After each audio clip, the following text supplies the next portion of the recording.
Bonjour à tous, bienvenue à notre école du sabbat en ce sabbat 2 janvier 2021, premier sabbat de l'année. Nous vous souhaitons à tous une bonne et heureuse année dans le Seigneur, que nous puissions toujours continuer à le servir fidèlement dans tout ce que nous faisons et ayons toujours confiance en lui, même si nous avons ce virus qui est avec nous, mais nous savons que le Seigneur veille sur ses enfants et que il est parti, Jésus est parti et nous a laissé un consolateur. Et il dit dans Jean 16, verset 13, quand le consolateur sera venu, l'Esprit de vérité, il vous conduira dans toute la vérité, car il ne parlera pas de lui-même, mais il dira tout ce qu'il aura entendu et il vous annoncera les choses à venir. Je vous ai dit ces choses pendant que je demeure avec vous. Mais le consolateur, l'Esprit Saint que le Père enverra en mon nom, vous enseignera toutes choses et vous rappellera tout ce que je vous ai dit. Jean 14, versets 25 et 26. C'est le Saint-Esprit qui doit nous rappeler les paroles du Christ. Le thème que Christ a choisi de s'attarder dans son dernier discours à ses disciples était celui de la fonction du Saint-Esprit. Il ouvrit devant eux une vaste étendue de vérité. Ils devaient recevoir ces paroles par la foi, et le consolateur, le Saint-Esprit, devait porter toutes choses à leur souvenir. La consolation donnée par le Christ dans cette promesse se trouvait dans le fait que l'influence divine devait être avec ses disciples jusqu'à la fin. Mais cette promesse n'est pas acceptée et crue par les gens aujourd'hui, et par conséquent n'est pas chérie par eux, et son accomplissement n'est pas vu dans l'expérience de l'Église. La promesse du don de l'Esprit de Dieu est laissée comme une question peu considérée par l'Église. Elle n'est pas imprimée sur les gens et le résultat n'est que ce à quoi on pourrait s'attendre. Sécheresse spirituelle, ténèbres spirituelles, déclin spirituel et mort. Les choses mineures occupent l'esprit et l'âme, mais la puissance divine qui est nécessaire à la croissance et à la prospérité de l'Église, qui, si elle était possédée, apporterait toutes les autres bénédictions à sa suite, fait défaut, bien qu'elle nous soit offerte dans une infinie plénitude.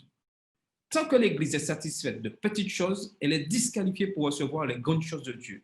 Mais pourquoi n'avons-nous pas faim et soif du don du Saint-Esprit, puisque c'est le moyen par lequel le cœur peut être gardé pur? Le Seigneur conçoit que la puissance divine coopère avec l'effort humain. Il est essentiel pour le chrétien de comprendre la signification de la promesse du Saint-Esprit juste avant la venue de notre Seigneur Jésus pour la deuxième fois. Parlez-en, priez pour cela, prêchez à ce sujet, car le Seigneur est plus disposé à donner le Saint-Esprit que les parents ne le sont à donner de bons cadeaux à leurs enfants. Extrait du livre The Review and Herald, le 15 novembre 1892. Maintenant, nous allons chanter Viens, Esprit du Dieu vivant. Ce chant qui doit habiter nos cœurs. Cet appel que le Saint-Esprit habite en nous. Et nous allons chanter ce chant avec Carole. Bonjour à tous. Je commence par vous souhaiter mes meilleurs voeux pour cette nouvelle année en espérant que Dieu continuera à nous garder comme il a fait l'année précédente. Que Dieu vous bénisse tous. Nous allons chanter ensemble. Viens, Esprit du Dieu vivant. Comme d'habitude, vous chantez avec moi.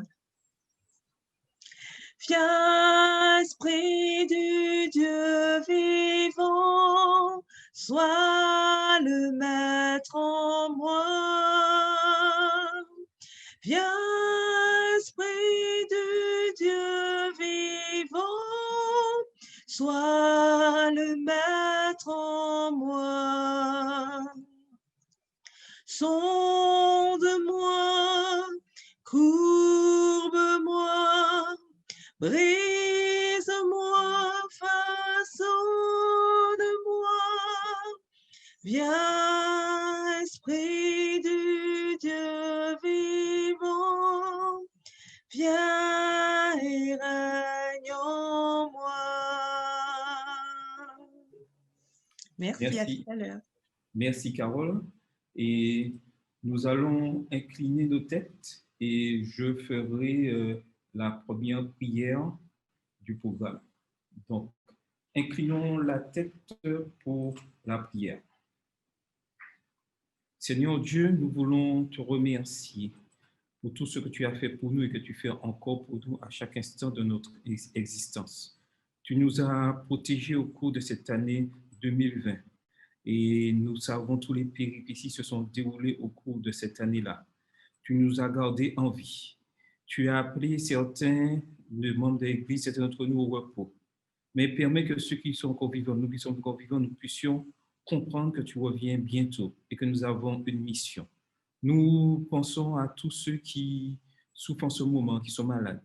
Passe ta main puissante et guérissante sur eux, Seigneur. Bénis nos aînés au sein de l'Église. Donne la force quoi je vois tenir et que nous puissions toujours être autour d'eux afin qu'ils ne se sentent pas seuls, Seigneur. Bénis ce programme de l'école du sabbat que nous avons mis en place. Permets qu'il puisse édifier chaque membre qui ont l'occasion de se connecter, de l'entendre maintenant ou plus tard et que ce message soit un message qui puisse toucher chacun d'entre nous.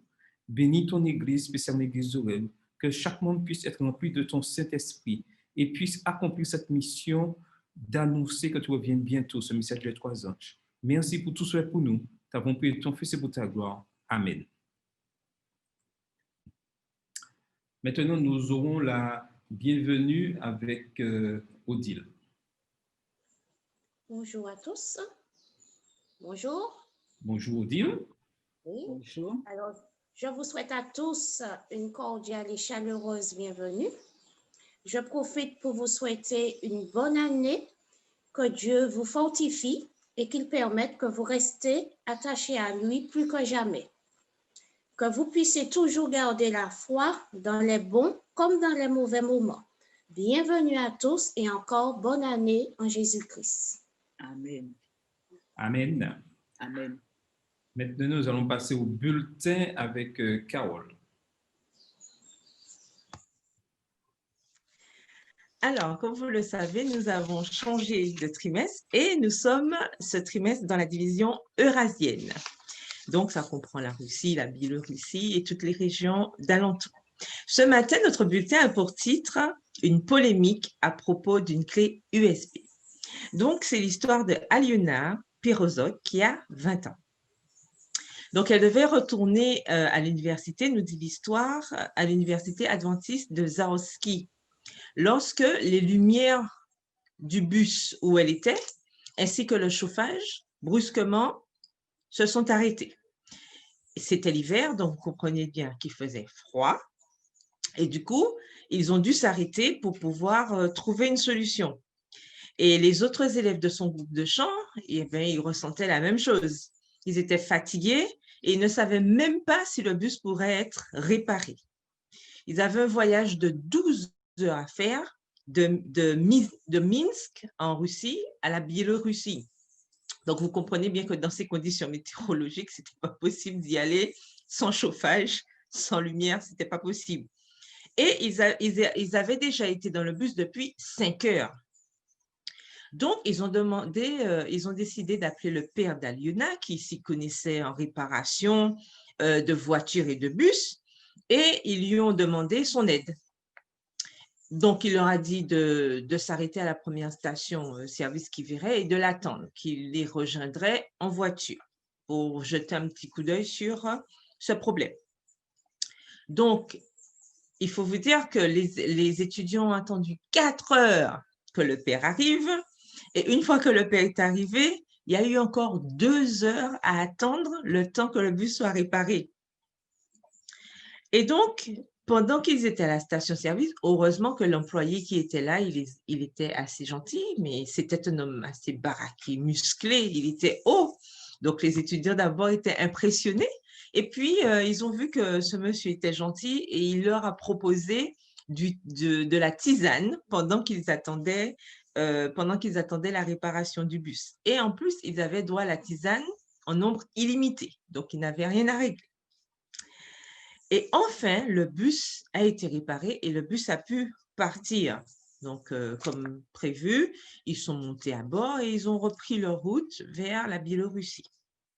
Mais, subitement, environ 1 heure après le départ, donc ils étaient déjà en route, Aliona s'est dit « Aïe, on aurait dû remettre une clé USB à cet homme.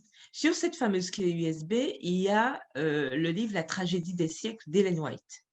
Et elle a discuté avec ses camarades, elle disait, mais oui, on a oublié de donner. Et puis, il y a un des étudiants qui l'a reprise en fait et a dit, oui, tu as raison, on aurait dû lui donner une clé, mais on ne va pas retourner. On a déjà perdu assez de temps, il n'est pas question, ça fait déjà 1 heure, il n'est pas question qu'on retourne à la station-service. Et ils ont discuté comme ça pendant au moins 10 minutes pour savoir est-ce qu'on allait revenir ou pas pour remettre la clé. Et subitement, le jeune homme qui était très virulent, qui avait dit que non, on ne va pas retourner, qui s'appelle Nikita, subitement, ah non, il faut qu'on retourne. Il faut qu'on retourne. Alors, tout le groupe lui dit, ah bon, mais pourquoi? Alors, tout son cœur, ils disent pourquoi. Et lui, il dit, ah oui, parce que tout penaud, il déclare qu'il a oublié son portable à la station-service. Donc, du coup, à cause de cela, ils ont fait demi-tour et ils sont retournés. Et ils étaient tout heureux, en fait. Ils étaient tous heureux parce que, enfin, ils auraient pu avoir l'occasion de remettre cette clé USB. Mais en même temps, ils ont eu, au fur et à mesure qu'ils s'approchaient de la station, ils ont eu un petit moment de doute. Ils se sont dit, oulala, ce monsieur, on a vu comme il était grand, fort, costaud. En plus, pendant qu'on était là, on a bien vu qu'il fumait. Est-ce qu'il va accepter notre clé USB? Et du coup, ils ont quand même continué et Aliona a décidé de prier et elle a demandé à Dieu, avec tout le groupe, elle a demandé à Dieu de permettre que le cœur de cet homme soit disposé à accepter leur clé USB. Donc, ils sont arrivés à la station-service et le monsieur était déjà en train de les attendre parce que ils ont vu il a bien vu qu'ils avaient oublié ce téléphone portable et à peine le bus garé à la station, il est sorti. Et Aliona qui arrive devant ce monsieur, il est grand, comme je vous l'ai dit, et elle était un petit peu intimidée, mais elle a pris son courage à deux mains et lui a tendu la clé USB. Tenez, on voudrait vous offrir cette clé USB et nous espérons que vous allez regarder ce qu'il y a dessus. Et cette clé pourrait vous aider dans votre vie. Et donc, tout le groupe d'étudiants regardait, ils avaient de l'appréhension et ils espéraient que le monsieur accepte. Et brusquement, le visage de ce monsieur s'est éclairé, il a esquissé un large sourire et il a dit « Bien sûr que je vais regarder ce qu'il y a sur cette clé USB ». Et il a accepté la clé avec joie. Donc, ils étaient tous heureux, en fait, que ce monsieur, contrairement aux apparences, avait accepté la clé. Et Aliona nous dit qu'il n'y a pas de raison pour avoir peur de partager notre foi en Jésus. Nous sous-estimons la puissance du Saint-Esprit. Il est très puissant. Les gens sont aussi plus gentils que nous ne le pensons et ils veulent vraiment connaître Jésus. Et elle nous dit qu'elle ne sait pas aujourd'hui si ce monsieur effectivement a respecté sa promesse, s'il a regardé ce qui se passait sur la clé, mais ça, c'est le travail du Saint-Esprit. Au moins, eux, les étudiants, ils ont fait leur part. Donc, elle nous rappelle que l'offrande du 13e sabbat de ce trimestre aidera l'école chrétienne Zaoski, où Aliona a pu suivre l'école primaire et où elle a été au lycée. Ils pourront, avec ces offrandes, construire leur propre bâtiment scolaire, puisque pour l'instant, ils empruntent les salles de classe de l'université. Donc, les offrandes que nous allons donner aideront à construire ces salles de classe où les enfants pourront se retrouver dans leur propre salle. Donc voilà, la Fédération de Russie comprend, il faut le savoir, l'Union des fédérations de Russie occidentale avec 7 fédérations, l'Union des missions de la Russie orientale avec 3 missions, l'Union des missions du Caucase avec 2 fédérations et une mission, et l'Union des missions des églises d'Extrême-Orient. Il y a aussi 640 églises et 719 groupes organisés en Russie avec 42 466 membres. Et la population, tenez-vous bien, est de 154 840 000 habitants. Donc, nous voyons bien qu'il y a encore beaucoup de travail à faire. Donc, cela correspond à un adventiste sur 3 446 personnes. Donc, nous continuons à prier pour ces régions. Le Seigneur a déjà permis que le travail se fasse là-bas. Nous savons qu'il y a encore beaucoup à faire, mais Dieu veille et nous prions, nous continuons à prier pour ces régions. Continuons à penser à toutes ces personnes qui travaillent avec acharnement pour que tous connaissent l'œuvre et que tous connaissent Jésus-Christ avant son retour. Que Dieu vous bénisse. Bonne fin de sabbat. Amen. Merci Carole pour ce magnifique récit. Maintenant, nous allons passer aux 5 minutes de l'école du sabbat avec Sylvie. Les 5 minutes où le thème, c'est les 5 minutes et l'évangélisation. Donc Sylvie, tu as la parole. Oui, bien bonjour à tout le monde. Aujourd'hui, premier sabbat de l'année 2021, nous vous souhaitons une année d'évangélisation, thème très important. La Martinique a besoin d'être évangélisée. Les 5 minutes parleront d'évangélisation. Nous devons revenir à notre mission, ce qui veut dire que nous nous sommes éloignés de la mission. Nous devons revenir à cette mission obligatoirement. Le texte de Matthieu 25, verset 23 nous dit « Bien, bon et fidèle serviteur, tu as été fidèle en peu de choses, je t'établirai sur beaucoup, entre dans la joie de ton maître. » Matthieu 25, verset 23. Nous devons avoir un but sur cette terre.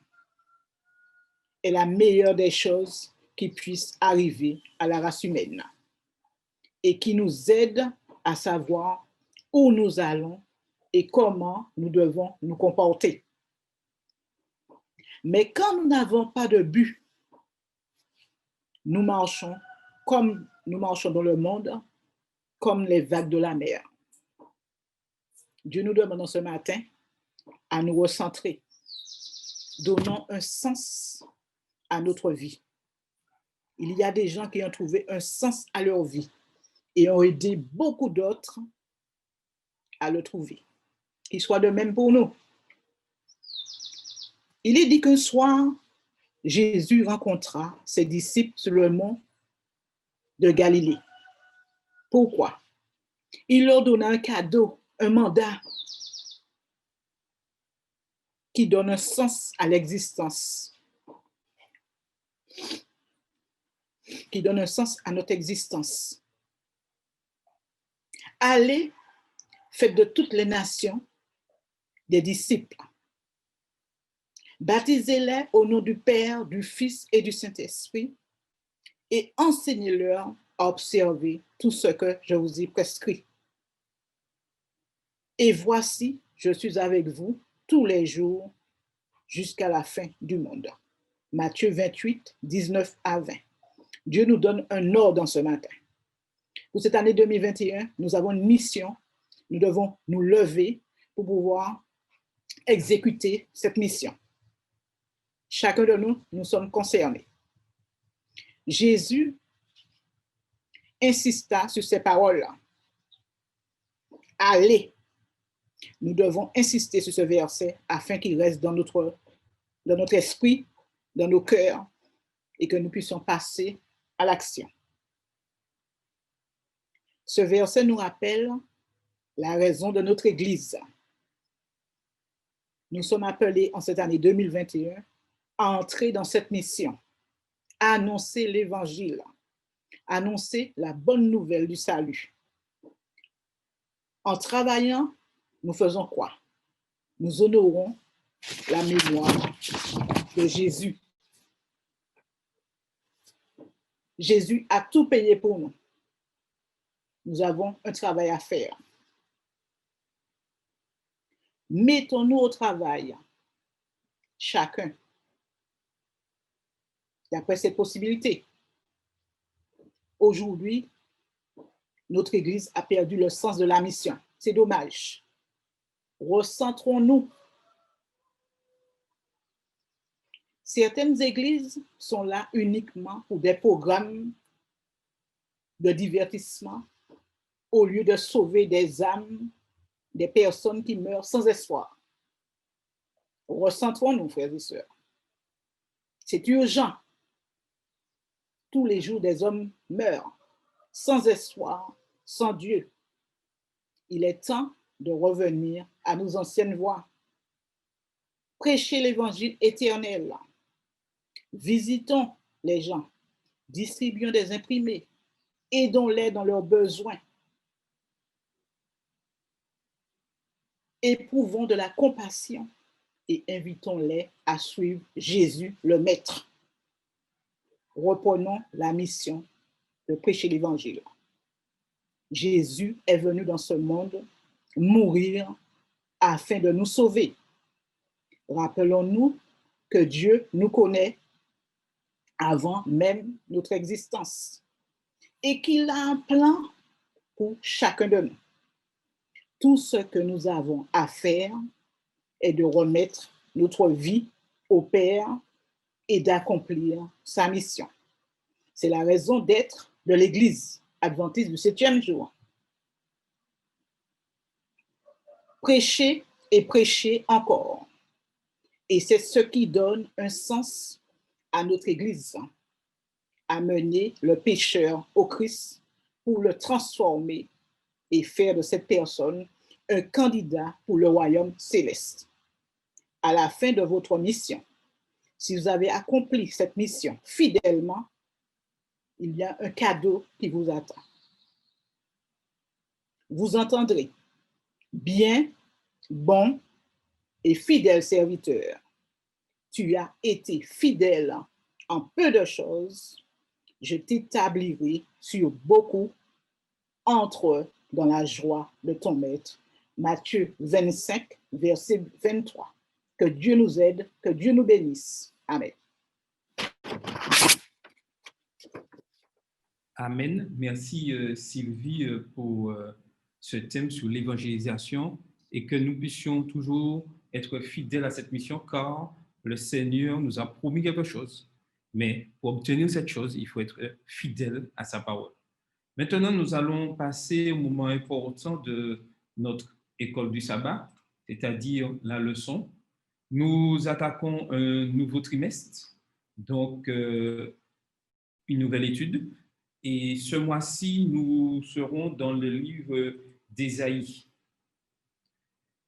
Et le souhait, c'est que chaque membre, chaque personne qui nous écoute, qui suit ce programme, nous puissions vraiment, je dirais, être là, être dans l'étude de la parole de Dieu.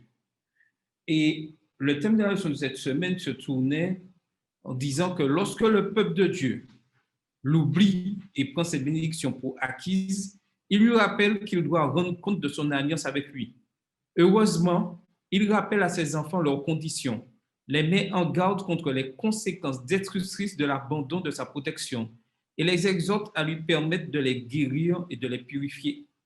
Donc, mon souhait, déjà pour cette nouvelle année, c'est que nous puissions rester accrochés à la parole de Dieu et s'il y a des choses que nous devons corriger, le corriger afin que nous soyons trouvés justes devant les yeux de Dieu, malgré que nous ayons cette condition de pécheur. Et en gros, c'est ça le thème du livre d'Ésaïe. Ésaïe 1 à 5 sert d'unité d'introduction au livre d'Ésaïe. Il décrit non seulement la condition vile de la société israélite en général, mais aussi sa condition spirituelle. L'accent mis sur la condition spirituelle d'Israël constitue l'objectif principal du livre. Donc, je vais vous inviter à incliner la tête et je ferai une courte prière avant que nous entrons dans l'étude. Seigneur, nous réclamons la puissance de cet esprit alors que nous allons discuter de cette leçon de crise d'identité. Permets que nous puissions, que tu puisses nous inspirer par ton Saint-Esprit afin de partager et que les paroles que nous entendons en cet instant puissent nous faire du bien et nous conforter notre foi. Merci pour tout ce que tu fais pour nous, tu as accompli ton Fils sur ta gloire. Amen. Donc, la religion du peuple de Dieu est corrompue. Y a-t-il de l'espoir au milieu d'une telle situation? Oui, il y a de l'espoir. Ça, c'était ce qui se passait du temps d'Israël, d'Ésaïe. Mais aujourd'hui, est-ce que notre religion, la religion du peuple adventiste du 7e jour, est-elle corrompue? Y a-t-il de l'espoir au milieu d'une telle situation? C'est vrai que nous entendons beaucoup de choses. mais il faut que nous gardions espoir, car le même espoir que Dieu a promis au peuple d'Israël du temps d'Ésaïe, ce même espoir est pour nous aujourd'hui encore d'actualité. Et nous devons être vraiment convaincus de cela. C'est la raison pour laquelle certains appellent le livre d'Ésaïe l'évangile de l'Ancien Testament. Ésaïe 1, verset 2, témoigne de ce que le Seigneur a élevé son peuple. J'ai nourri et élevé des enfants. Oui, encore aujourd'hui, le Seigneur nourrit son peuple et élève ses enfants dans la droiture et la justice. Voulons-nous vraiment faire partie de cette lignée que Dieu cherche à avoir auprès de ses enfants? Donc, si vous voulez intervenir, il n'y a pas de souci, vous pouvez m'interrompre, lever la main et activer votre micro et prendre la parole. Nous serons là pour échanger tout ce que nous avons étudié au cours de cette semaine. À travers le langage figuré de la vigne, Ésaïe 5 décrit les soins de Dieu pour ses enfants. Il en remua le sol, ôta les pierres et y mit un plan délicieux. Il bâtit une tour au milieu d'elle et il y creusa aussi une cuve. Puis il espéra qu'elle produirait de bons raisins, mais elle en a produit de mauvais. Qui avait-il encore à faire à ma vigne que je n'ai pas fait pour elle? Pourquoi, quand j'ai espéré qu'elle produirait du bon raisin, en a-t-elle produit de mauvais? Dieu, dans son amour, se retient de détruire son peuple. Alors, vivons-nous encore aujourd'hui, vivons-nous aujourd'hui cette époque où Christ nous demande pourquoi j'ai tant espéré qu'elle produirait de bons raisins? En a-t-elle produit de mauvais? Donc, vous avez la parole. Qui voudrait intervenir?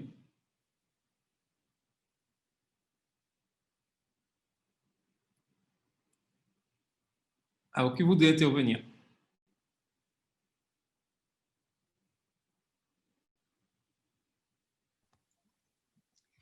Alors, je vais intervenir et dire qu'à l'instar de ce que Sylvie disait tout à l'heure durant les 5 minutes, on voit bien que probablement on s'est beaucoup éloigné de la base et malheureusement, peut-être, et hélas, peut-être que Dieu aujourd'hui se pose la même question puisqu'on a l'impression effectivement que c'est un petit peu refroidi, bon, que ce n'est pas ce que c'était avant.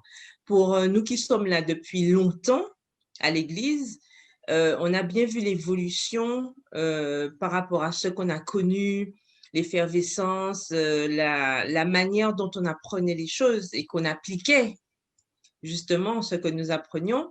Mais on voit bien que c'est tombé un petit peu en déliquescence aujourd'hui. On a l'impression qu'on ne veut pas trop se distinguer. Et ça, c'est un vrai problème aujourd'hui parce que d'autant plus en ce 21e siècle, il ne faut pas qu'on ait peur de se distinguer, d'être différent. En fait, on veut se fondre dans la masse et c'est une grossière erreur. Et ça a été l'erreur des enfants d'Israël, du peuple de Juda, hein, comme on l'a vu cette semaine dans la leçon. Et malheureusement, on a tendance à reproduire les mêmes erreurs et ça, on ne devrait pas, puisque l'expérience des autres devrait nous servir. C'est vrai que le sage disait, il n'y a rien de nouveau sous le soleil, mais ce n'est pas parce qu'il n'y a rien de nouveau sous le soleil qu'on doit retomber dans les pièges que nous connaissons. Donc, il est important pour nous, en tant que peuple de Dieu, de garder notre identité. Nous voyons que cette semaine, la crise d'identité, il faut qu'on soit conscient de notre identité. Nous sommes des adventistes du 7e jour et quel que soit là où on se trouve et quelles que soient les circonstances, on doit demeurer des adventistes du 7e jour et on ne doit pas nous confondre avec les autres. Et ça, il faut qu'on accepte de ne pas ressembler aux autres. Et ça, c'est un véritable travail qui se fait effectivement individuellement. C'est un travail personnel. Quand on comprend que si je ressemble à l'autre, je ne vais pas l'attirer. Je ne vais lui apporter, je ne vais rien lui apporter. Et là, nous sommes là pour apporter quelque chose, apporter une espérance, un espoir aux gens. Et si on leur ressemble, on ne pourra pas. Donc, il faut qu'on soit conscient que nous devons de garder notre identité. C'est une obligation. Si nous voulons accomplir la mission correctement, on doit garder notre identité totalement et ne pas chercher des prétextes comme l'ont fait avant nous, les enfants d'Israël. On ne doit pas chercher de prétextes, on doit être différent. L'autre qui me voit doit voir quelqu'un de différent. Voilà. OK. Quelqu'un voudrait-il ajouter quelque chose? Oui, Sylvie?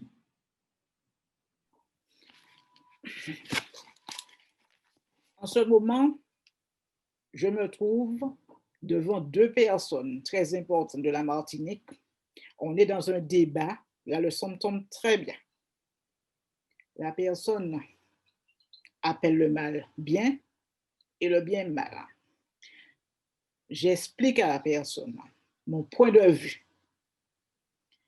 Ça ne passe pas, mais je ne me laisse pas abattre. C'est pas facile. Comme on dit, je suis dans un tourment, entre guillemets. La personne a des points de vue. La personne ne veut pas entendre que Dieu existe. La personne veut toujours avoir raison. Il ne faut pas essayer de lui parler de l'évangile, mais je persévère quand même. Et je pense que Dieu fera le reste. Ce n'est pas facile dans ce monde-là. Mais nous avons une mission et je tiens à la mission. Tout à fait. Nous ne devons pas lâcher cette mission. Et ça, c'est quelque chose de très important. N'oublions pas que Jésus nous a dit d'aller, de prêcher l'évangile, de faire des disciples, mais que c'est le Saint-Esprit qui va convaincre. Et nous savons tous que ce n'est pas tout le monde qui va accepter. Mais ce n'est pas parce que nous savons que tout le monde ne va pas accepter que je dois rester là et ne rien faire. Car tout le monde doit connaître ce message. Et ça, c'est très important. Deuxième aspect, et Carole le disait tout à l'heure aussi, nous avons tendance à vouloir ressembler à la majorité, c'est-à-dire nous mettre dans le moule. Parce que c'est vrai, dans la foule, c'est bien, on est ensemble, tout ça, et tout le monde va dans le même sens. Mais nous devons aller dans le sens de la parole de Dieu, et nous savons que cette terre, le prince de cette terre, c'est Satan.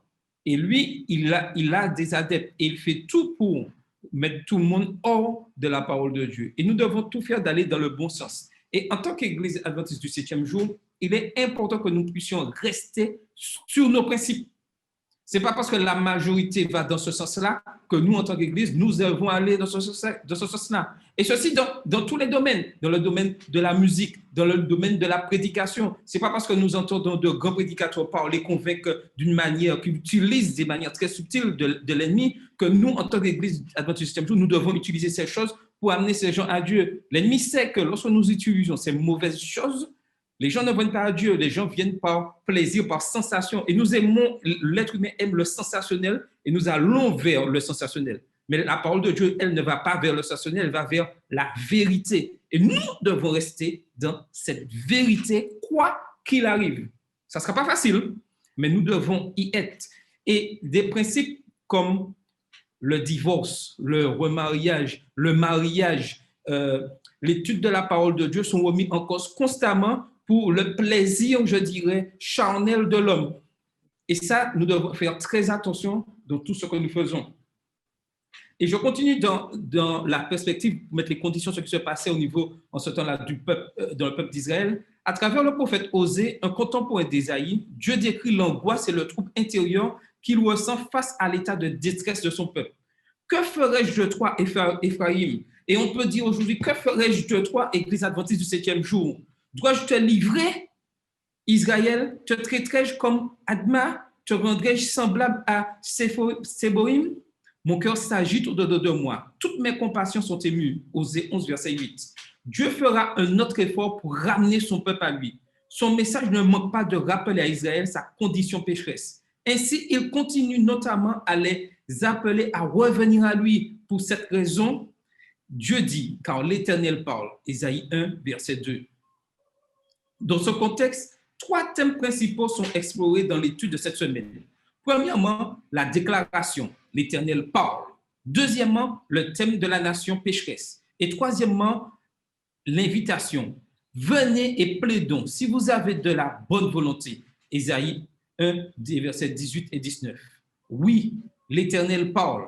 Le verset 1 d'Ésaïe souligne que la vision concerne immédiatement Juda et Jérusalem.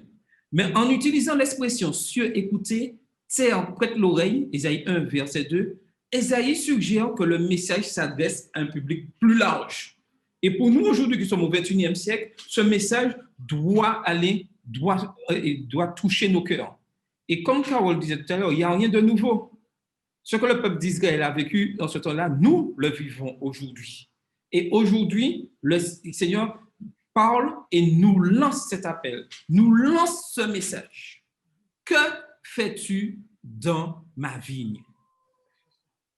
Que fais-tu dans ma vigne? Et ça, c'est une question personnelle que chacun doit réfléchir. Quel est mon rôle aujourd'hui dans l'Église? Quel est le rôle que je dois avoir dans l'Église aujourd'hui? Suis-je un membre attentiste qui observe? Ou est-ce que je suis un membre actif? Et ça, nous devons réfléchir à ça. Suis-je un membre qui agit au sein de l'Église? En tant que lecteur, nous devons être conscients du fait que la cible principale de ce livre prophétique est le peuple vivant à l'époque de Juda.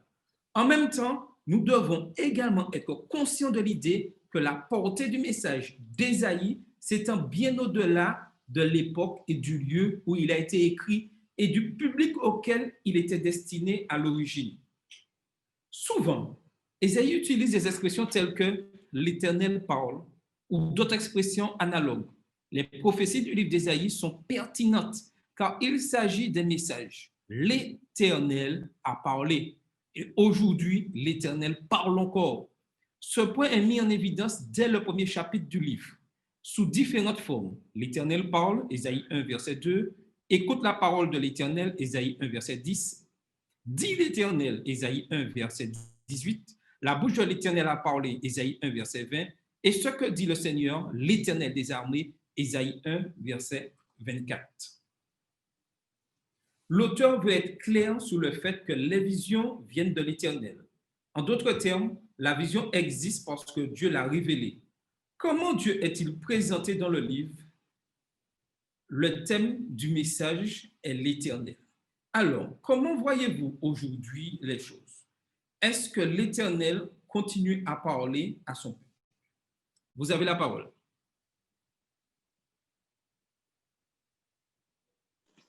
Je peux? Oui, vas-y, il n'y a pas de souci. Oui. Alors, moi, je dirais que c'est vrai que l'Éternel nous parle. L'Éternel parle à son peuple.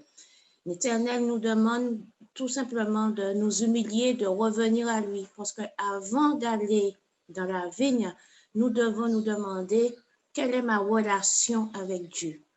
Est-ce que ma vie est centrée sur Jésus-Christ? Parce que ça ne sert à rien d'aller dans la vigne pour parler aux autres, de faire la mission et ma vie n'est pas en règle avec Jésus-Christ. Donc, avant d'aller dans la vigne, je dois déjà me remettre en question, me demander qu'est-ce qui ne va pas dans ma vie? Qu'est-ce que Dieu attend vraiment de moi? Quel est mon objectif? À partir de ce moment que je reconnais qu'il y a quelque chose qui ne va pas, je vais au pied de la croix, je m'humilie, je laisse Dieu me changer, me transformer. Et à ce moment-là, je suis prête pour la mission, je vais dans la vigne, je suis accompagnée par l'Esprit de Dieu et je produis de bons fruits. Et c'est par Isaïe, justement, par ces paroles, Dieu nous dit de revenir à lui. Une fois que je reviens à Dieu, je suis sur le terrain avec Dieu, Dieu agit à travers moi, je parle aux autres et à ce moment-là, les autres acceptent la parole de Dieu. C'est exact ce que tu dis, Odile. Mais je vais ajouter une chose pour aller d'autre sens encore plus important. Remarquez bien que ce n'est pas dans la majorité que le Seigneur agit. C'est dans le reste qu'il agit. C'est-à-dire, je veux dire, agit individuellement chez l'individu. Je ne dois pas m'attendre à avoir une explosion qui est pleine de monde. Je dois, comme tu disais, réfléchir, moi, quelle est ma position par rapport à la parole de Dieu. Ce n'est pas parce que, je prends l'exemple typique de ce que nous vivons au niveau de l'école du sabbat, ce n'est pas parce que nous nous retrouvons en petit nombre que je dois me décourager, de laisser tomber, dire, est-ce que c'est vraiment là, est-ce que vraiment c'est important l'étude de la parole de Dieu? Non. L'étude de la parole de Dieu est importante. Et ce n'est pas par rapport au nombre de personnes qui s'y trouvent et qui étudient la parole de Dieu que je dois agir. Je dois agir, laisser le Saint-Esprit agir et me conformer à ce que la parole de Dieu dit. Ce n'est pas parce qu'aujourd'hui, dans le monde, on a annoncé qu'on permet le mariage homosexuel que je dois me dire, oui, le mariage homosexuel est devenu coutumier. La parole de Dieu va s'adapter et accepter le mariage homosexuel. Est-ce que vous voyez ce que je veux dire? Nous devons être fidèles à la parole de Dieu et nous concentrer vers elle. L'objet immédiat de tout ceci est son peuple au moment où Ésaïe l'écrit, avec une implication claire que les messages incluent le peuple de Dieu à travers les temps, s'étendant jusqu'à son ouest. L'Éternel est un Dieu saint. Il est intéressant de noter que dans la première référence à Dieu, l'auteur utilise l'expression Yahvé, qui est l'expression fréquemment utilisée pour faire référence à Dieu dans tout le livre. Yahvé est le Dieu immanent. Et ça, nous devons comprendre ça. Le nom Yahvé révèle non seulement l'existence éternelle de Dieu, mais aussi sa relation d'alliance avec son peuple. Au verset 10, Ésaïe présente Dieu comme Elohim, le Dieu transcendant, le souverain de l'univers. Et ça, je dois bien comprendre ça.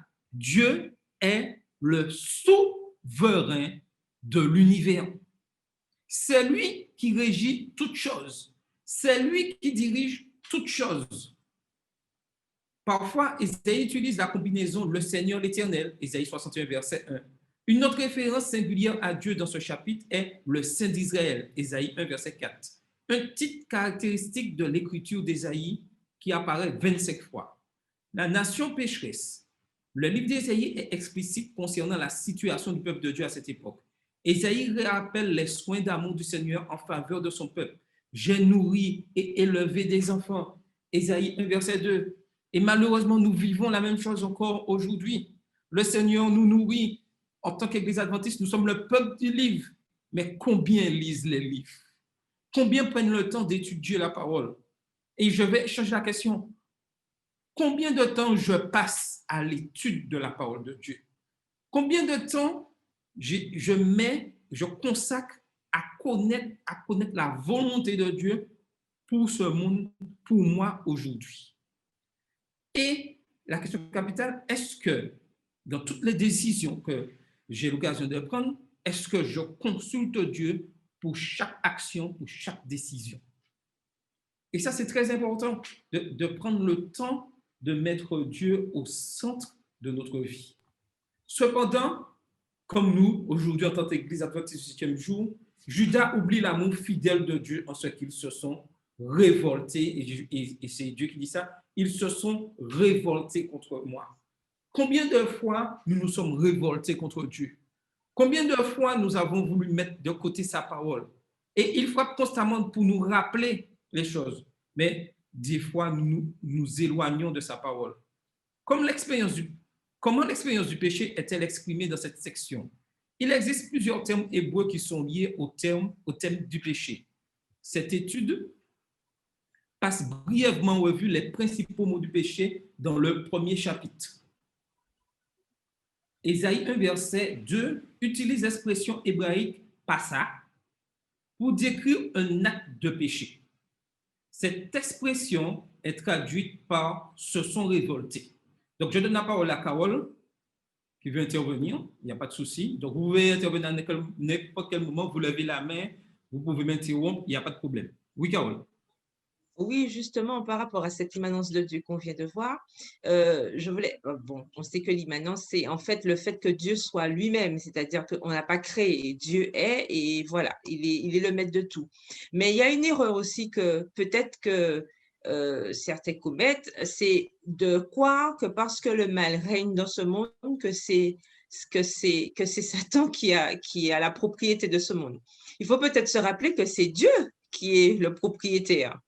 Lui, il a ravi ce qui ne l'appartient pas. Donc, on sait qu'à la fin, Dieu va retrouver sa terre, va reprendre sa terre, la renouveler.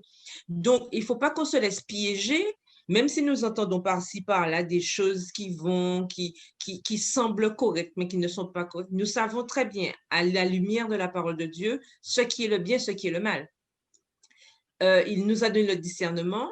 Nous savons quelle voie suivre, tout comme il avait donné ses principes aux enfants d'Israël, nous avons ces principes aujourd'hui.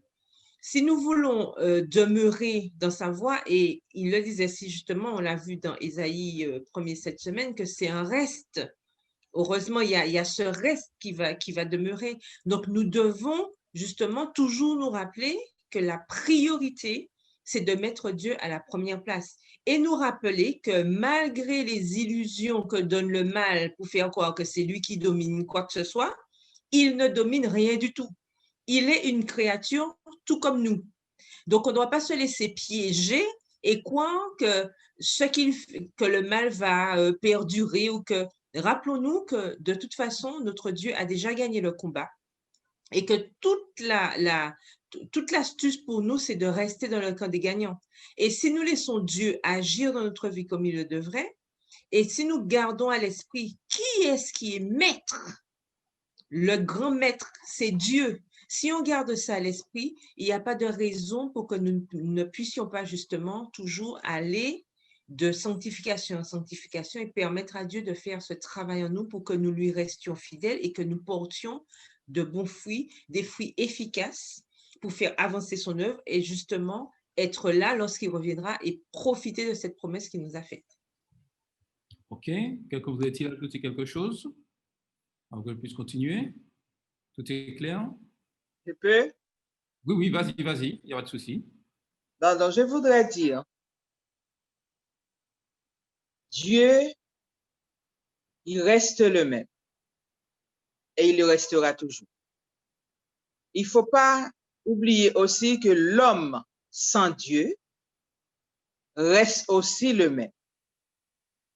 Mais Dieu, en tant qu'un Dieu d'amour, il interviendra toujours parce que son objectif, c'est que son peuple soit parfait, comme dans Matthieu 5, verset 48, soit parfait comme lui-même, il est parfait. À travers le sang de Jésus, nous avons cette promesse. Alors, tu disais tout à l'heure, Charles, concernant le petit reste, il y a un vieux proverbe, enfin, c'est pas un vieux proverbe, mais c'est la coutume.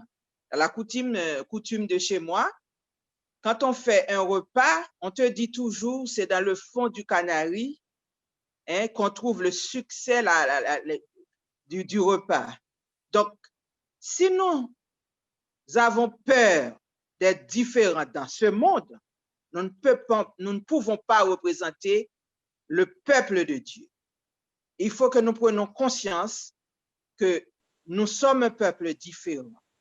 Et Dieu nous donne les moyens nécessaires pour que nous puissions rester différents.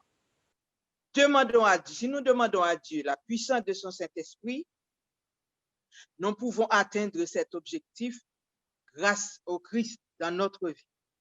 Parce qu'il ne faut pas oublier que Dieu dit dans sa parole, on étudie c'est pas un hasard que Dieu inspire ses enfants pour écrire le thème de ce questionnaire. Parce qu'il est dit dans Ésaïe 1, verset 15, Dieu dit par la bouche d'Ésaïe, quand vous étendez vos mains, je détourne de vous mes yeux. Quand vous multipliez les prières, je n'écoute pas. Vos mains sont pleines de sang. Ça veut dire, pour nous aujourd'hui qui sommes le peuple de Dieu, il faut que nous sachions dans quel camp que nous sommes. Si nous choisissons d'être dans le camp de l'Éternel, eh bien, il faut savoir que le monde attend de voir en nous cette différence. Alors, faut que c'est comme Odile disait tout à l'heure, ça c'est un appel que Dieu lance individuellement à chacun. Il faut savoir que nous faisons partie du peuple du reste que Dieu met à part et Dieu nous confie une mission et il faut que nous soyons prêts de nous libérer de tout ce qui est mauvais et d'appliquer les promesses de Dieu dans nos vies pour que le travail puisse se faire avec succès et que nous aussi, nous puissions avoir cette vie éternelle et que nous aidons les autres à saisir cette vie éternelle. C'est ce que je voulais dire. Merci Yolette. Donc Odile, tu as la parole. Oui, nous avons parlé tout à l'heure d'identité. Est-ce que c'est en 2021 que je découvre quelle est mon identité ou que je cherche mon identité? Ou bien cette identité, depuis le jour de mon baptême, je l'ai? Parce que si c'est en 2021 que nous essayons de découvrir quelle est notre vraie identité, nous avons un problème. Parce que pour moi, ma vraie identité, je l'ai trouvée depuis le jour de mon baptême. Donc, depuis le jour de mon baptême jusqu'à 2021, il y a eu un long travail, un long cheminement à faire. Et ce cheminement, c'était le repentir, c'était la recherche par la parole de Dieu. Puisque tu as parlé tout à l'heure, Charles, je me rappelle plus, tu as parlé des différents ouvrages que nous avons à la maison. Est-ce que nous avons pris le temps pendant tout ce temps de les examiner, de les lire? Parce que ça ne sert à rien d'avoir un maximum d'ouvrages à la maison dans un buffet et puis on n'a jamais ouvert le livre. On n'a jamais su qu'est-ce que Dieu nous demande à travers ces ouvrages. Donc, l'identité commence depuis le jour où nous avons fait alliance avec Christ jusqu'à maintenant, c'est-à-dire en 2021. Donc, en 2021, normalement, je dois savoir qui je suis, avec qui je vais et quel est mon objectif final. Si en 2021, je ne sais pas ça, eh bien, il y a un gros problème et je dois me remettre en question. Tout à fait. Et nous savons que Dieu dirige toutes choses. Nous avons eu cette période de confinement, cette période où nous n'avons pas eu l'occasion de sortir. Qu'avons-nous fait de cette période, même si c'était difficile, que Dieu a mis en place, quelles que soient les choses, Dieu permet certaines choses. Qu'avons-nous fait? Avons-nous pris le temps de retourner à l'étude de la parole de Dieu? Avons-nous pris le temps d'ouvrir ces livres-là? Ou avons-nous plus pensé à je m'ennuie, je fais rien chez moi, j'ai rien à faire, je veux voir mes amis, je veux voir tout le monde. Dieu nous met toujours des opportunités. Mais nous sommes des fois tellement rebelles, nous ne les voyons pas. Au lieu d'utiliser, je dirais, ce mauvais moment de confinement pour pouvoir nous plonger dans la parole de Dieu, certains d'entre nous, nous avons cherché plus à nous divertir. Et lorsque enfin nous a libérés du confinement, on a l'impression que c'est un lion, nous étions comme des lions sortis en cage, oubliant même ce que nous avons étudié de la parole de Dieu.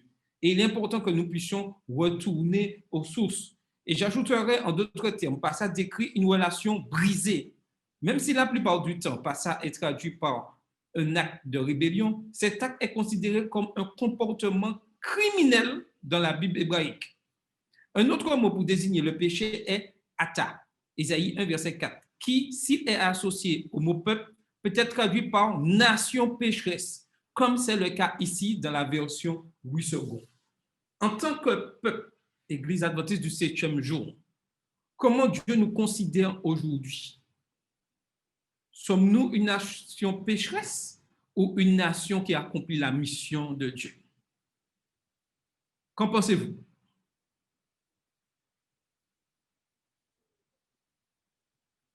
C'est vrai que c'est une question très délicate, mais il faut voir la réalité des choses.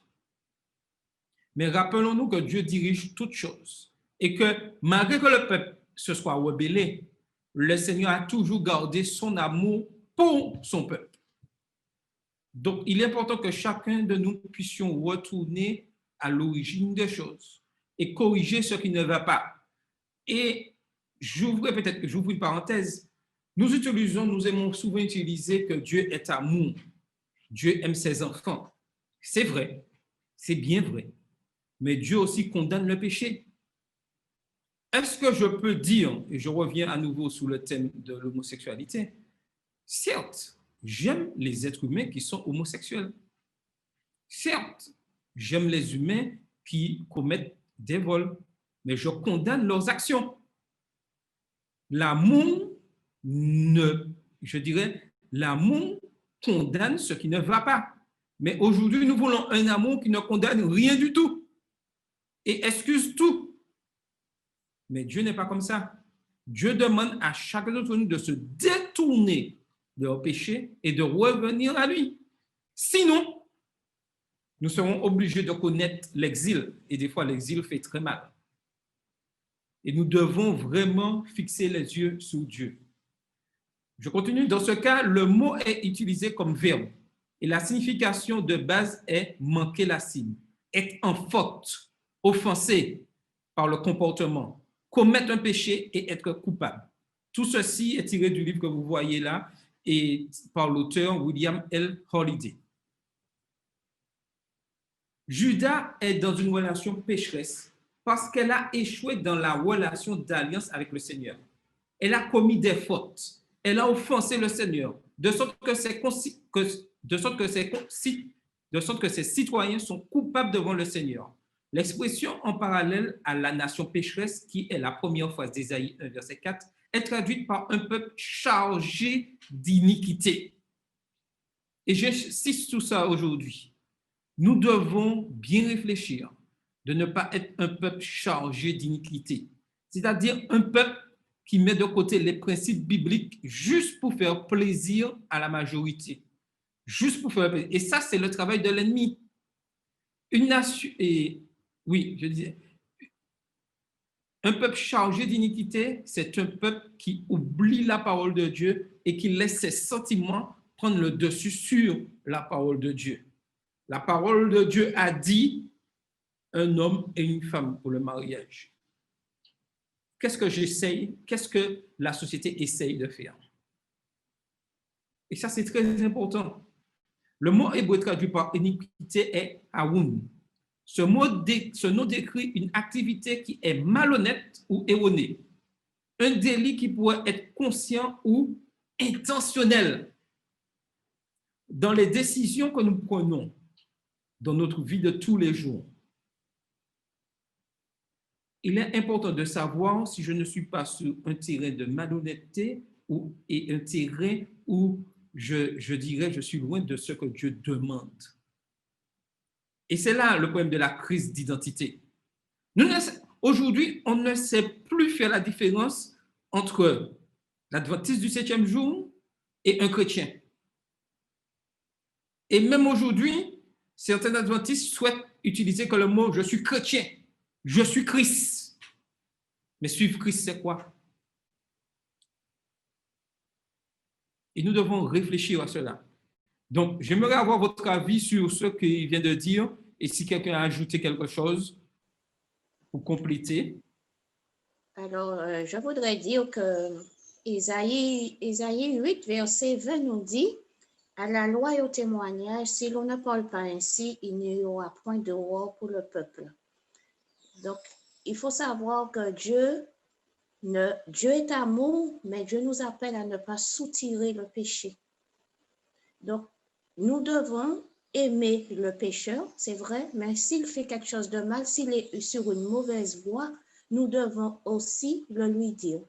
Et que Dieu est toujours prêt à pardonner un peuple qui se repent, qui s'humilie et qui revient à lui. Donc, jamais rien n'est perdu avec Dieu. Un être humain qui se repent, Dieu est toujours prêt à l'accueillir. Voilà. Oui, Carole, vous voulez intervenir? Oui, je voulais dire, effectivement, il est très important pour nous d'apprendre à ne pas faire de compromis. On avait cette question cette semaine dans la leçon. Pourquoi il n'est pas possible de faire de compromis avec Dieu? En fait, on ne peut pas faire de compromis puisque l'Éternel même nous a dit, il met devant nous deux chemins. Il y a deux voies uniquement, le bien et le mal, la vie ou la mort. Si, bien sûr, nous savons que le meilleur choix, c'est de suivre Dieu. Nous le savons. Donc, nous ne pouvons pas faire de compromis, puisque faire des compromis, ça veut dire qu'on est au milieu, et ça n'existe pas, le milieu. C'est soit on est pour Dieu, soit on est pour l'autre. Et dans le verset 4 que tu as repris tout à l'heure d'Ésaïe, qui nous dit « Malheur à la nation pécheresse, au peuple chargé d'iniquité, à la race des méchants, aux enfants corrompus. » Ils ont abandonné l'Éternel, ils ont méprisé le Saint d'Israël, ils se sont retirés en arrière. Donc, ça veut dire au lieu d'avancer, on recule. Lorsque nous laissons Dieu agir dans notre vie,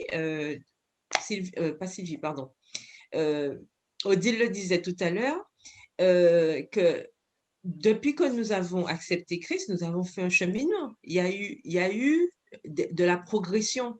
Et donc, nous ne pouvons pas nous permettre de revenir en arrière. Ce n'est pas possible si nous laissons vraiment l'Esprit de Dieu travailler en nous, si nous laissons Dieu travailler en nous. Il n'est pas possible que nous fassions marche arrière, ni que nous remettions en question des choses qui sont claires. des choses qui ont été claires pour nous quand nous avons dit oui et que nous avons accepté le Christ. Aujourd'hui, nous nous laissons embuer, oui. On joue au même petit jeu que Satan a joué avec Ève. Dieu a-t-il réellement dit? Oui, c'est ce qu'il a dit, c'est dans sa parole. C'est ça, nous devons être fermes dans nos principes. Lorsqu'on nous pose une question, on doit être clair et net. Il n'y a pas à s'amuser, à jouer, à hésiter. Il n'y a pas de compromis à faire. L'amour ne suppose pas, et même l'amour de Dieu, qui est l'amour par excellence, nous voyons bien que lorsque Dieu avait à reprocher quelque chose à son peuple, il n'était pas question, oui, mais parce que je l'aime, je dois. Il agissait. Il agissait. Moi, il y a une histoire qui m'a toujours marquée dans la Bible, c'est lorsque Aaron a perdu ses enfants. Je ne sais pas si vous vous en souvenez, lorsque Aaron a perdu ses enfants, l'Éternel lui a dit, il n'est pas question que tu portes le deuil, il n'est pas question que tu pleures. Hein, parce que tu savais très bien, les enfants, ils ont fait ce qui était mal à mes yeux. Et pourtant, c'était ses enfants, mais on voit bien que l'Éternel, dès qu'il s'agit du mal, il n'y a pas de compromis. Et nous, en tant que chrétiens adventistes du 7e jour aujourd'hui, nous devons avoir ce courage. Demander à Dieu de nous donner ce courage, parce que de nous-mêmes, on ne peut rien faire. On l'a déjà vu et revu. Mais avec la grâce de Dieu, nous devons tenir ferme et nous dire que nous ne pouvons pas jouer avec le mal. On ne peut pas faire de compromis avec le mal. C'est soit le mal, soit le bien. Nous devons tout faire pour toujours être dans le camp du bien, parce qu'en faisant des compromis, la seule issue quand on fait des compromis, c'est la mort. Il n'y a pas à tergiverser, c'est la mort. Donc, nous devons constamment demander à Dieu de nous aider à rester dans ses voies. Ça n'a rien à voir avec de la perfection. Attention, nous avons eu l'exemple de David. Mais on sait que notre cœur, lorsque l'Éternel, puisque l'Éternel regarde au cœur, lorsque notre cœur a cette envie de toujours faire plaisir à Dieu, il nous donne cette force d'y aller, puisque nous savons que c'est lorsqu'il reviendra qu'on aura cette transformation totale. Mais au fur et à mesure, il nous aide à faire des choix, les bons, pour nous aider à être des lumières et pas des ténèbres pour ceux qui nous entourent. OK. Donc, je continue. Comme pour le mot précédent, Ata, Aaron décrit un acte qui n'est injuste.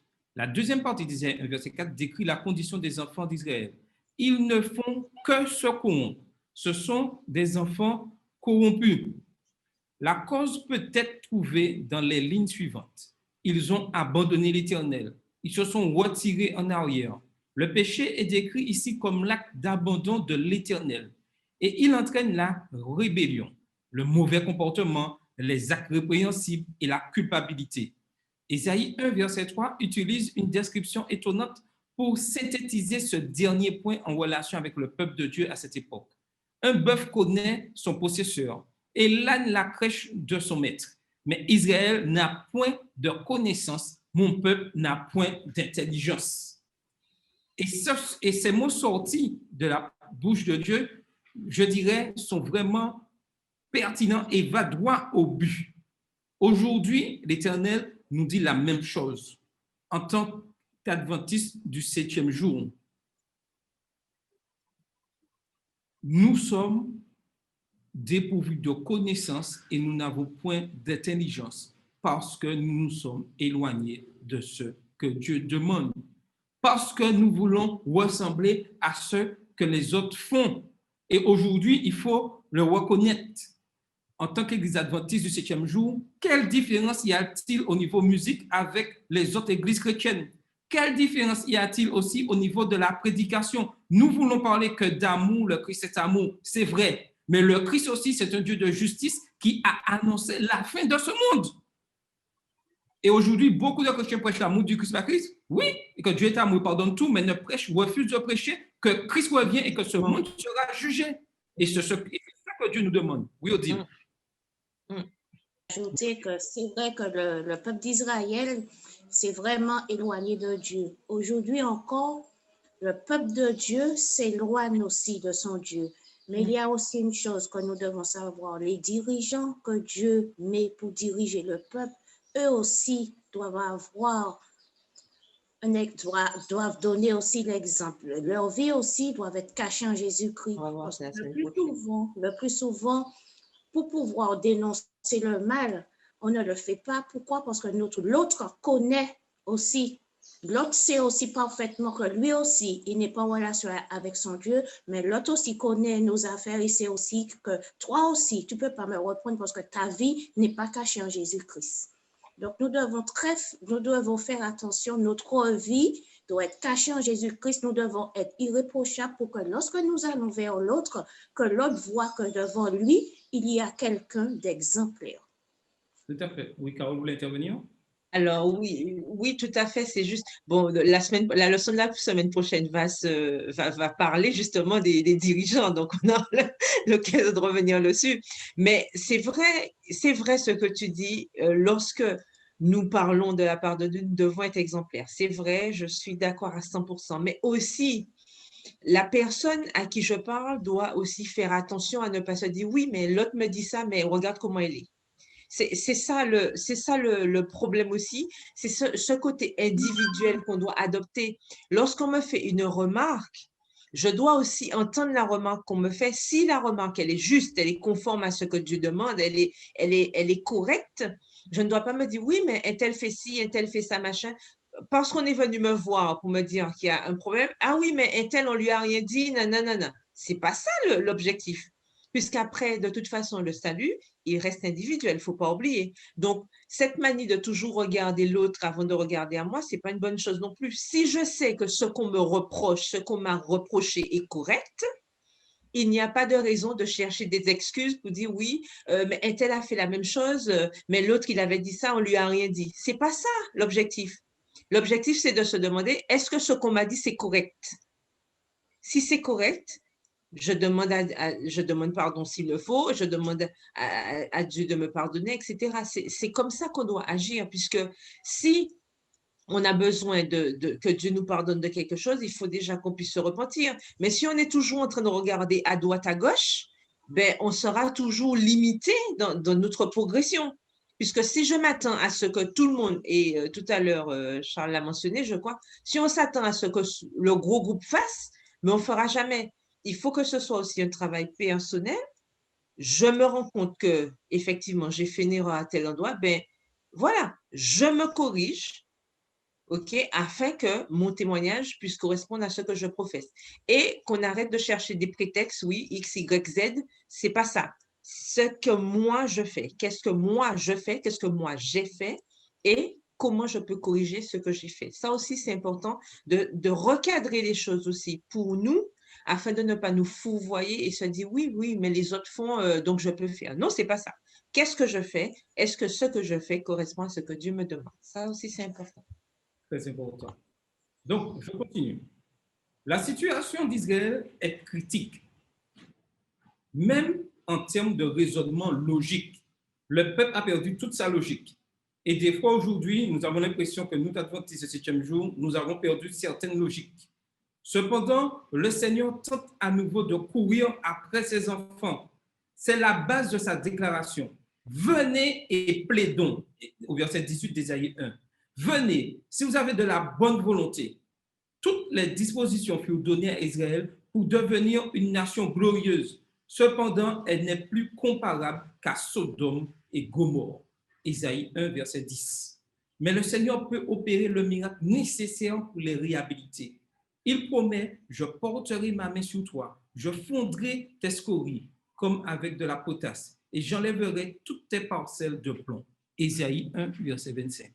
Et aujourd'hui, nous devons avoir cette certitude que le Seigneur a cette promesse pour son peuple. Il portera sa main sur chacun d'entre nous.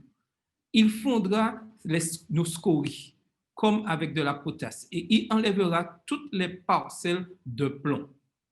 Le chemin du retour à Dieu commence par un appel à son peuple pour qu'il prenne conscience de sa situation actuelle.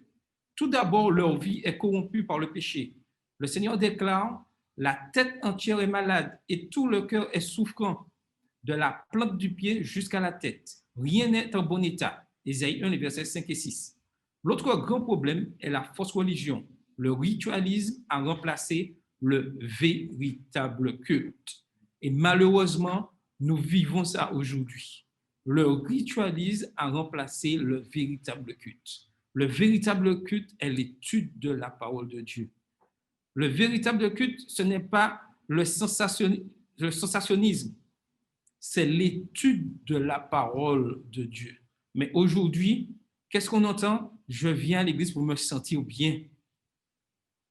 Je viens à l'église de maman pour entendre ce que Dieu a à me dire. Et si ce qu'il me dit me dérange, je dois l'accepter et corriger ce qui ne va pas. Je ne vais pas pour être bien senti, être transporté, m'envoler. Non. Dieu nous parle et nous devons passer à l'action. Ces circonstances favorisent l'injustice au sein du peuple et apportent la désolation au pays. Après avoir supplié son peuple de reconnaître sa condition, le Seigneur l'appelle comme suit. Venez, oui, venez et plaidons. Et aujourd'hui, le Seigneur nous lance encore cet appel. Le mot plaidons vient du verbe hébreu niwakeha et il implique la notion de litige juridique. Les deux parties, Yahvé et le peuple, peuvent débattre ensemble de leurs plaintes. Il suggère également l'idée d'être trouvé juste. Et ceci dans le livre que vous voyez écrit par Ludwig Köhler et Walter Borgentner. Donc, ça, c'est des choses très importantes pour nous aujourd'hui. En d'autres termes, Dieu appelle son peuple à se justifier. Mais comment cela peut-il même être possible pour une nation aussi pécheresse? Le Seigneur propose la solution. Si vos péchés sont comme le cramoisi, ils deviendront blancs comme la neige. S'ils sont rouges comme la pourpre, ils deviendront comme la laine. Ésaïe 1, verset 18. Voici la promesse de Dieu. Quelqu'un voudrait ajouter quelque chose? Alors oui, je voulais dire effectivement, bon, tout à l'heure tu as parlé de ritualisme et je pense qu'il est important quand même de ne pas tomber dans justement ce côté rituel de notre relation avec Dieu. Parce qu'aujourd'hui, et on l'a vécu avec cette crise, enfin nous vivons ça avec cette crise que nous avons en ce moment.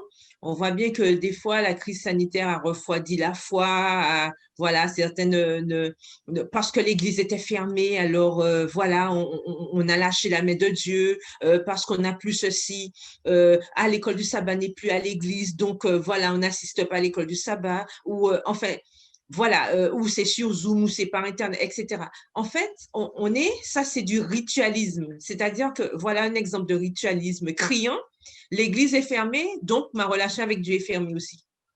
Ça n'a pas de sens. Ça n'a pas de sens. Si c'est l'église, si c'est l'ouverture de l'église, si c'est la présence à l'église qui est en train d'alimenter ma relation avec Dieu, j'ai un problème. J'ai un problème, puisque ce n'est pas le bâtiment qui fait ma relation, ce n'est pas le contact avec les autres qui fait non plus ma relation avec Dieu, puisque ma relation avec Dieu est quelque chose d'individuel. Et c'est parce que j'ai une relation avec Dieu que ça me donne envie d'être avec les autres. Et ce n'est pas le contraire. Ce n'est pas parce que les autres sont là, ce n'est pas parce que l'église est ouverte que j'ai envie d'adorer Dieu et que j'ai envie de progresser spirituellement. Donc, si on prend le problème dans ce sens, il faut qu'on le prenne dans l'autre sens parce que là, ça va être grave. Si toutefois on est dans cette optique-là, dans cette logique-là, ça veut dire que les moments compliqués et difficiles qui s'annoncent, puisque nous sommes en plein, on est en train de vivre ça. Et si les moments cruciaux qui s'annoncent bientôt, où peut-être on ne verra même pas on ne pourra même pas aller voir notre voisin, d'accord, qui est peut-être dans la même foi que nous, parce qu'on veut communier ensemble, si je dois rester caché quelque part, ou quelles que soient les conditions, qu'est-ce que je vais devenir? Est-ce que je vais renier Dieu pour autant? Donc, il faut qu'on fasse attention et c'est pour ça qu'il faut bien connaître son identité pour ne pas se laisser happer par ce genre de situation. Puisque là, on voit bien que c'est Dieu qui dirige toutes choses. Nous vivons cette crise sanitaire et on voit bien que la crise sanitaire est un problème pour beaucoup. Et est-ce que c'est un problème pour nous en tant que chrétiens, adventistes du 7e jour? On doit se poser la question, puisque si déjà cette petite situation-là est en train de me branler dans tous les sens spirituellement, il faut que je me pose des questions, il faut que je m'accroche, puisque ce n'est rien par rapport à ce qui arrive. Ce n'est rien par rapport à ce qui arrive. Donc, il est important pour nous de nous accrocher et de revenir, comme on le disait tout à l'heure, à notre Dieu, pour ne pas se laisser perturber par ces situations. Et comme Dieu disait, venons et plaidons, ça veut dire, ça montre bien le fait qu'il y ait ce plaidon. Ça veut dire qu'il est auprès de nous et qu'il nous aide justement à progresser. Il ne nous laisse pas seuls. Et comme on sait que Dieu ne nous laisse pas seuls, nous avons tout intérêt à rester près de lui pour que nous puissions pas perdre cette identité et que nos fautes justement puissent être pardonnées et que nous puissions lui rester fidèles pour faire partie de ce reste dont il parle lui-même. On l'a vu dans Ésaïe. Il parle d'un reste, parce qu'on dit que si Dieu n'était pas avec nous, si Dieu n'était pas avec ce reste, eh bien, qu'est-ce qu'on deviendrait? Ben, c'est ça, en fait. Nous devons tout faire pour rester dans les bras de Jésus afin de pouvoir continuer le chemin pour que lorsque les choses vont devenir plus compliquées, que nous ne puissions pas lâcher et perdre notre vie éternelle. OK, donc il y a Madeleine qui voulait intervenir. Est-ce que Madeleine m'entend? J'ai vu qu'elle avait levé la main, mais son micro n'est pas activé. Madeleine, est-ce que tu m'entends? On ne t'entend pas. Ah, pardon, excuse-moi, j'ai fermé le micro. Alors, Voilà, je reprends. Qui vas-y. dit crise d'identité égale problème. Qui dit crise d'identité égale solution. Dieu est en train de nous appeler, de même qu'il a appelé le peuple d'Israël à revenir vers lui. Il les a appelés, il a pris patience, il a pris soin d'eux. Il a attendu pendant longtemps. Dieu est en train de nous appeler individuellement. L'Église, c'est qui? C'est toi, c'est moi, c'est chacun de nous. L'Église n'est pas le bâtiment. Dieu m'appelle à prendre conscience en ce moment, à me dire, reviens vers moi, assieds-toi à côté de moi, plaidons ensemble. C'est ce que nous avons vu. Il y a dans le paragraphe précédent que tu as montré, on a vu plaidons, il y a moi, il y a Dieu. Voilà, il y a deux parties, mon Dieu et moi. Quand je dis le peuple, c'est moi. Asseyons-nous ensemble, débattons, trouvons une solution. Je vais t'aider et au fur et à mesure, les choses vont changer. C'est vrai que nous sommes en train de chercher notre identité. On en parle souvent, que ce soit dans le monde dans lequel nous vivons ou même le jeune ou dans ma famille ou même les personnes à un certain âge recherchent leur identité. Mais mon identité, comme l'a dit Odile, je dois la connaître. Et aussi, je connais mon identité. Je vais affermir mon identité. Je ne vais pas remettre en question mon identité. Je m'appelle Madeleine Maximin. Je suis l'enfant de monsieur Untel et de madame Untel. Je ne vais pas remettre en cause cela. Je vais avancer. J'aurai une nouvelle famille. Les enfants que j'aurai auront de nouvelles familles et on va continuer. Et ils sauront qui est-ce qu'ils sont. Et c'est ce que Dieu est en train de dire. Il parlait là dans l'Ancien Testament. Et s'il l'a dit dans l'Ancien Testament, s'il l'a dit, Ésaïe l'a dit, Ésaïe encore est en train de nous dire, venez peuple de Dieu, peuple adventiste du 7e jour, asseyons-nous avec notre Dieu, débattons ensemble et disons à Dieu ce qui ne va pas et il va nous aider. Et c'est vrai que plus on va remettre en cause notre identité, les choses n'iront pas. Appuyons-nous sur ce que nous avons, arrêtons de remettre en cause et avançons. Au lieu d'avancer, nous montons 8 marches, nous en redescendons 9. On ne va jamais arriver au sommet. Allons de l'avant. Et si parfois je n'y arrive pas, je vais faire une halte. Je vais poser mon fardeau, je vais le reprendre et je vais avancer avec l'aide de Dieu et je verrai qu'il sera moins lourd. Tout à fait. Ce que tu dis est juste. Et j'ajouterai que nous le voyons aussi et nous verrons plus tard dans le livre d'Ésaïe, au niveau du sabbat, où nous voulons adapter le sabbat de Dieu à ce que, comme les autres, adorent d'autres jours. Et ce n'est pas ça. Le sabbat, c'est un jour spécial mis à part de Dieu et que nous devons le respect, l'honneur à ce jour-là. Ce n'est pas un jour d'adoration comme les autres religions. Et aujourd'hui, nous voulons faire de ce jour comme les autres religions. Je veux aller au temple obligatoirement le samedi, comme ceux vont choisir d'autres jours. Je veux faire comme les autres au niveau de la musique. Je veux faire comme les autres, comme de la prédication. Mais ce n'est pas ça. Le sabbat est un jour spécial mis à part par Dieu. Donc, nous arrivons à la fin et je vais essayer de conclure rapidement. Ainsi, dans ce contexte, le message de la parabole suivante dans Ésaïe peut maintenant être mieux compris. Maintenant donc, habitants de Jérusalem et hommes de Juda, soyez juges entre moi et ma vigne. Qu'y a-t-il encore à faire à ma vigne que je n'ai pas fait pour elle? Le premier thème que nous avons abordé dans cette étude est lié à la parole de Dieu révélée. Nous avons dans la Bible la parole prophétique d'autant plus certaine, 2 Pierre 1, verset 19. Ainsi, lorsque nous étudions la Bible, nous n'étudions pas un livre commun, mais la parole de Dieu révélée. Ce que Dieu a dit, ce que le Seigneur a dit par l'intermédiaire de ses prophètes, est-il toujours pertinent pour vous? Comment la Bible détermine-t-elle votre identité en tant que disciple de Dieu? D'après votre lecture de la Bible, quelles caractéristiques de Dieu impressionnent plus votre vie? Deuxièmement, le deuxième thème concerne l'expérience pécheresse d'Israël, le peuple de Dieu. Le péché n'est pas exclusivement une action mauvaise. Il peut aussi être une pensée, comme résister à l'autorité du Seigneur sur nos vies, ou un acte de rébellion intérieure. Le péché fait peser sur Israël une double menace. Premièrement, le péché qui plonge les gens dans les pires actes d'iniquité.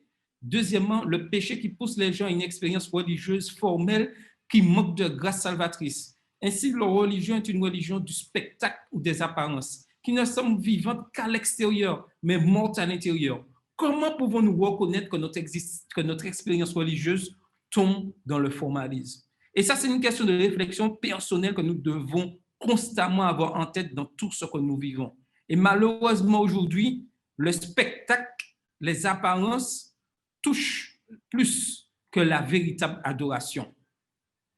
Troisièmement, en ce qui concerne le pardon de Dieu, Ésaïe présente Dieu comme celui qui s'intéresse à la restauration de son peuple. Dieu est prêt à nous pardonner et à nous racheter. Et la repentance fait partie du processus. Ésaïe 1, verset 27. De plus, nous n'avons que deux options. Obéir ou refuser, comme disait Carole. Il y a deux voies. Nous n'avons que deux voies. Obéir ou refuser à la voix de Dieu. Il n'y a pas de milieu. Et je terminerai ainsi. Son invitation n'a pas changé à travers les âges. Venez et plaidons. Êtes-vous prêt à permettre à Dieu de faire son œuvre de restauration de votre vie? Sinon, que pouvez-vous faire pour être prêt? Et ça, c'est très important. Et je vais vous laisser avec ces trois questions de réflexion qui devront vraiment marquer vos esprits durant le reste du sabbat et continuer à permettre d'attaquer la prochaine leçon. En quoi la dénonciation des cultes de Jérusalem peut-elle concerner nos cultes et nos formes de piété? Sont-ils ou non des manifestations extérieures d'une adoration du cœur et d'une reconnaissance profonde pour la grâce reçue de Dieu? De quelle scorie ou parcelle de plomb ma foi, ma vie et celle de mon Église doivent-elles être purifiées par Dieu? Avons-nous conscience que si nous nous qualifions de reste, nous avons la responsabilité de témoigner de la sainteté de Dieu? Et ça, c'est très important. Par quoi pouvons-nous en témoigner? Donc, je ne sais pas si quelqu'un voudrait dire un dernier mot pour conclure, avant que nous puissions chanter le dernier chant. Est-ce que quelqu'un voudrait dire un dernier mot? Tout a été clair? Donc, puissions-nous comprendre que Dieu souhaite que nous connaissions notre identité. Nous sommes enfants de Dieu. Nous avons un témoignage à rendre. Puissions-nous rendre ce témoignage à la gloire de Dieu. C'est le souhait pour chacun d'entre nous et que le Seigneur nous bénisse dans notre mission. Et nous allons chanter le dernier chant avec Carole pour terminer notre programme. Donc, c'est le numéro 131, rends-toi maître de nos âmes. Et comme d'habitude, j'invite tout le monde à chanter avec moi. Le numéro 131 de notre hymne et louange.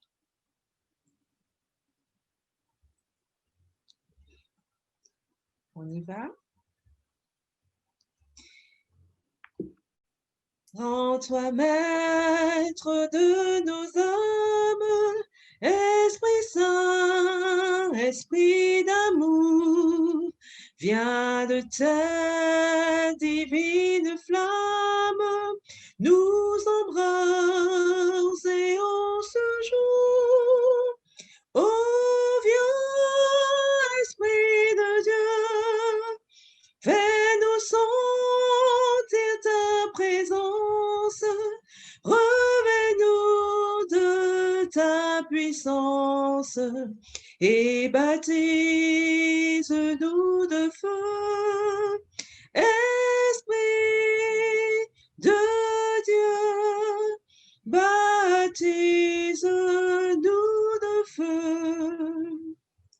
Viens, esprit de la promesse, en nous scellant de ton sang, nous dévoiler la richesse de l'héritage dont. Oh, viens, Esprit de Dieu, fais-nous sentir ta présence, revêt-nous de ta puissance et baptise-nous de feu. Esprit de Dieu, baptise-nous de feu. Forme-nous pour le service divin libérateur. À ses pieds en sacrifice, nous apportons notre cœur. Oh, viens, Esprit de Dieu, fais-nous sentir ta présence, revêt-nous de ta puissance et baptise-nous de feu. Esprit de Dieu, baptise-nous de feu. Esprit de vie et de gloire, conduis-nous de jour en jour et de victoire en victoire jusqu'au céleste séjour. Oh, viens, Esprit de Dieu, fais-nous sentir ta présence, revêt-nous de ta puissance et baptise-nous de feu. Esprit de Dieu, baptise-nous de feu. Merci, bonne fin de sabbat à tous. Merci, Carole. Je demanderai si Yolette m'entend, si elle peut faire la dernière prière. Est-ce que Yolette m'entend? Pour faire la dernière prière. Oui, je suis là, pas de problème. OK, elle peut faire la dernière prière. Merci beaucoup. Notre Dieu, notre bon papa, combien, Seigneur, tu nous aimes d'un amour éternel. Avant même, Seigneur, que nous péchons, avant même, Seigneur, que tu nous as créés, tu avais prévu, Seigneur, de nous sauver. Seigneur, tu manifestes ton amour envers nous à toute heure et à toutes circonstances et en tout temps. Seigneur, en ce premier sabbat de l'année, nous te disons merci. Et nous te disons encore merci pour le thème, pour le sujet, Seigneur, le thème que nous aurons à débattre durant tout ce trimestre. Tu nous montres, Seigneur, tu es attentionné à ton peuple. Tu rappelles, tu ramènes ton peuple à toi en tout temps. Seigneur, que nous puissions appliquer ta parole dans nos vies et que nous puissions, quand nous te disons, Seigneur, de tout notre cœur, sonde-moi, ô Dieu, et connais mon cœur. Éprouve-moi et connais mes pensées. Regarde si je suis sur une mauvaise voie. Ramène-moi sur la voie de l'éternité. Que ces paroles soient sincères, Seigneur, dans le cœur de chacun de tes enfants, afin que, Seigneur, nous ne puissions pas avoir peur, Seigneur, d'être différents. Au contraire, que nous puissions nous accrocher à toi et avoir un style de vie, Seigneur, par la puissance de ton Saint-Esprit, différent, et que, Seigneur, nous puissions diffuser ce message, Seigneur, que tu nous as confié, cette mission de transmettre au monde, parce que tu reviens. ton objectif, c'est que tes enfants soient sauvés. Tu rassembles tes enfants et tu nous choisis, Seigneur, tu nous fais l'honneur de nous choisir, Seigneur, pour participer, Seigneur, à cette mission. Seigneur, nous avons entendu sa voix et nous acceptons par la foi. Nous te demandons, Seigneur, de nous accompagner, Père Céleste, parce que de nous-mêmes, nous ne pouvons pas. Mais sous la puissance de ton Saint-Esprit, tu es le même hier, aujourd'hui, éternellement. Tu nous accompagnes et tu nous rends capables, Seigneur, de rester dans ta foi. Et merci, Père Céleste. Bénis ce sabbat, Seigneur, que tu mets à notre disposition, que nous puissions t'adorer, que nous puissions nous adorer, t'adorer, Seigneur, qu'importe sur le net ou en assemblée, que cette adoration soit sincère en ce jour de sabbat. Nous te prions au nom de Jésus et que toute gloire soit à toi et à toi seul au siècle des siècles. Amen. Amen. Merci, l'École du Sabbat vous remercie pour votre participation. Donc, deux annonces. Donc, la suite du programme sera sur YouTube, Horeb 97.2, où il y aura un moment de prière et le culte d'adoration avec comme prédicateur le frère Sautier-Georges. Donc, une annonce importante, les 10 jours de prière commencent à partir du 6 janvier. Donc, nous aurons 2 rencontres par Zoom, le 6 et le 8 janvier par Zoom. Et à partir du sabbat 9 jusqu'au sabbat 16, nous serons en présentiel et aussi sur YouTube pour pouvoir suivre ces 10 jours de prière. Et les 10 jours de prière se clôtureront le 16 janvier par un culte chanté. Donc, faisons tout pour être présents à ce programme, soit sur Internet ou en présentiel.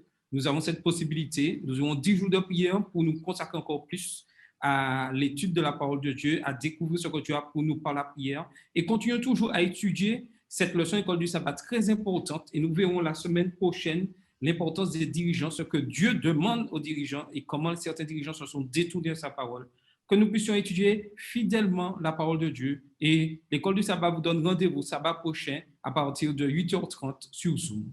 Bon sabbat à tous et que le Seigneur vous bénisse.